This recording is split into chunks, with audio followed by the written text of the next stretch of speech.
देते हैं। परेशान तो रहूंगा ना पार्वती, आखिर एक बेटी का बाप जो ठहरा।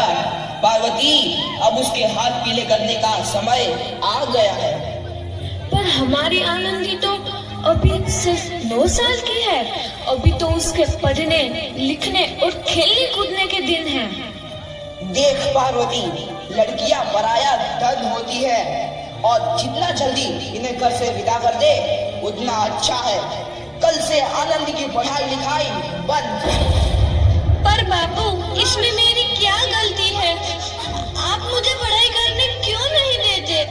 तेरी गलती है कि तू एक लड़की है। लड़का होती तो क्या बापू? लड़का होती तो क्या? ऐ लड़की, ज्यादा जबान ना चला, नहीं तो जबान हलक से खींचकर बाहर निकाल दूंगा। बापू, मैं पढ़ लिख कर कुछ बनना चाहती हूँ। मेरी पढ़ाई ना रोको बापू। आनंदी, तुझे पढ़ना है तो पढ़, लेकिन सारी उम्र बाप की छाती पर यूं बोझ बनकर ना बैठ। पर बापू, अभी तो मेरी उम्र पढ़ाई लिखाई की है। मुझे पढ़ लिख कर डॉक्टर बनना है। पढ़ाई पढ़ाई पढ़ाई, आज तो तेरी इन किताबों का काम तमाम करके ही छोड़ूंगा। ये ले। नहीं बापू, मत फाड़ो बापू। छोरी। नहीं बापू, नहीं।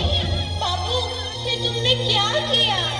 तुमने मेरी इन किताबों को ही नहीं फाड़ा बापू, मेरी किस्मत फाड़ दी, मेरी किस्मत।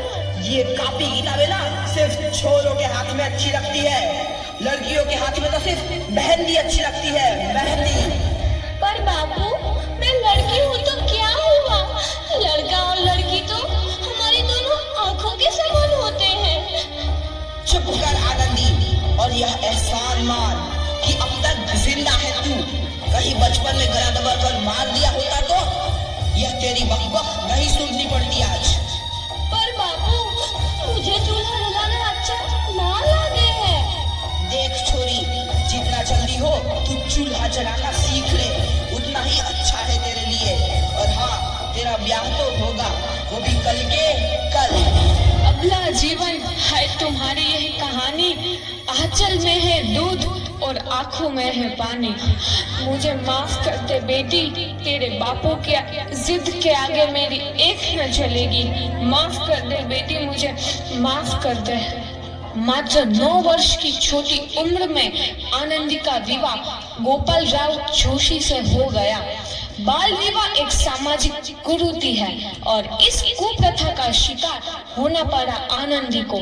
5 वर्ष बाद आनंदी 14 साल की हो गई है। उसके घर एक शिशु ने जन्म लिया है। तो अंगार की तरह तप रहा है, इससे तो बहुत तेज बुखार है। आप बिना कुछ भी बोलते हैं, दीजिए मुझे। माधव, जल्दी से वैद्य जी को बुला के लाओ। जी, अभी बुला के लाता हूँ। ये तुम क्या कर रही हो आनंदी? भगवान की विभूति लगा रही हूँ। बस करो आनंदी, ये सब अंधविश्वास है। अरे आप यकीन तो कीजिए, भगवान की कृपा से इसका माथा ठंडा हो रहा है और बुखार भी उतर गया है ना बाबू? देखिए, दीजिए मुझे। उठो बाबू, आंखें खोलो, तुम्हें तुम्हारी माँ बुला रही है। आंखें खोलो, देखिए ना इसे क्या हो गया है, आंखें भी नहीं खोल रहा।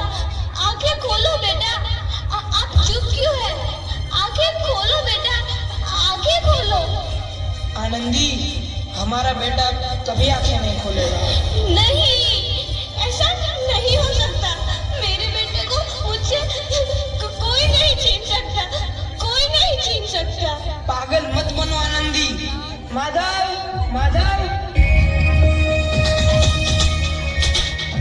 आनंदी, बंद करो ये पागलपन। भगवान ने मेरा बच्चा छीन लिया। भगवान ने नहीं, तुम्हारी अशिक्षा और अंधविश्वास ने तुम्हारा बच्चा छीना है। अगर तुम पढ़ी लिखी होती तो आज हमारा शिशु जीवित होता। तुम अनपढ़ थी आनंदी, अनपढ़। नहीं, अब मैं अनपढ़ नहीं रहूंगी मैं अनपढ़। मैं पढ़ूंगी ताकि कल किसी और आनंदी को इलाज के अभाव में अपना बच्चा ना खोना पड़े। शाबाश आनंदी, और यही तुम्हारे अपराध के लिए प्रायश्चित भी है।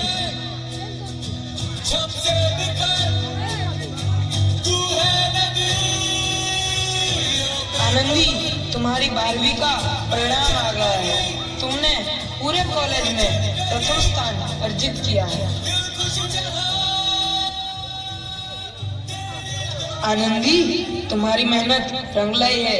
तुम्हें शिक्षा वृत्ति मिली है। ये लो तुम्हारे अमेरिका जाने की टिकट। मुझे शिक्षा वृत्ति मिल गई, मैं अमेरिका जा रही हूँ। पर ये सब मैं अकेले कैसे कर पाऊंगी? आनंदी, अपने आप को इतना कमजोर क्यों समझ रही हो? फिर इतना पढ़ने लिखने का क्या फायदा? तुम अभी गवार की गवार नहीं हूँ मैं अब गवार।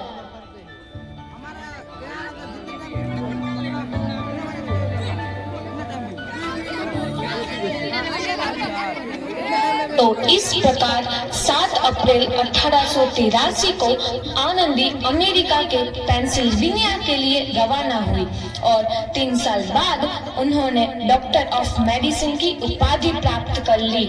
इधर आनंदी के पिता की तबीयत बहुत खराब है। आगे क्या होता है देखते हैं। लगता है अब मेरे जाने का समय आ चुका है। अब मैं नहीं बचूंगा। ऐसा मत बोलो। शहर के सिटी हॉस्पिटल में अमेरिका से डिग्री लेकर कोई बड़ा डॉक्टर आया है। एक बार वहाँ चलकर दिखा लेते हैं। हाँ, सही बोला भैया। कम से कम दिल को तसल्ली तो मिल जाएगी। हाँ हाँ, चलो चलो जल्दी हॉस्पिटल चलते हैं।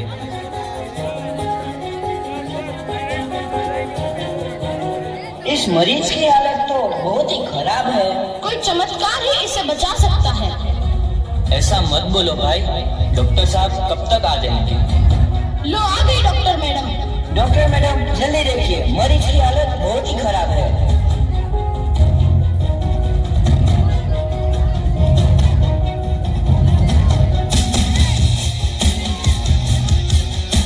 अब आप बिल्कुल ठीक हैं। मौत के मुंह से आपको बचाया है डॉक्टर मैडम ने। डॉक्टर साहब ने मुझे बचा लिया। मुझे मिलना है डॉक्टर साहब से। डॉक्टर साहब नहीं, डॉक्टर मैडम बोलो। डॉक्टर मैडम, उन्होंने ही तुम्हें जीवन दान दिया है। लो आ गई डॉक्टर मैडम, मिल लो उनसे। डॉक्टर मैडम, आपका बहुत बहुत धन्यवाद। आपने मेरी जान बचाई। इसके बदले में मैं गरीब भला आपको क्या दे सकता हूँ? वचन चाहिए मुझे कि कभी ये नहीं कहोगे कि लड़कियां कुछ नहीं कर सकती। वचन? ये कैसा वचन? अरे श्यामलाल, तुमने पहचाना नहीं? तुम्हारी बेटी आनंदी। आनंदी? मेरी बेटी आनंदी डॉक्टर? हाँ बापू, वही आनंदी जिसके लिए बचपन में तूने चूल्हा और दूल्हा के अलावा कुछ नहीं सोचा था। आनंदी, आनंदी मेरी बेटी, मुझे माफ कर दे। मैं तेरा गुनहगार हूँ बेटी। नहीं नहीं बापू, वही आनंदी जिसके हाथ पीले करके तुम उसकी सारी जिंदगी काला कर देना चाहते थे। माफ कर दे मुझे मेरी बच्ची, माफ कर दे। मैं तेरा अपराधी हूँ मेरी बच्ची, माफ कर दे। नहीं बापू, मैंने तो तेरा एहसान चुकाया है। याद है ना अपना एहसान जो बचपन में तुमने मुझ पर किया था? ताने सुना सुना कर जीते जी मार डाला था मुझको। अब बोल, और किस किस को मारेगा? आनंदी बेटी, मुझे माफ कर दे मेरी बच्ची। मैं तेरा गुनहगार हूँ। बापू, आपने ही तो बोला था किताबें सिर्फ बेटों के हाथ में अच्छी लगती है, बेटियों के हाथ में तो सिर्फ मेहंदी।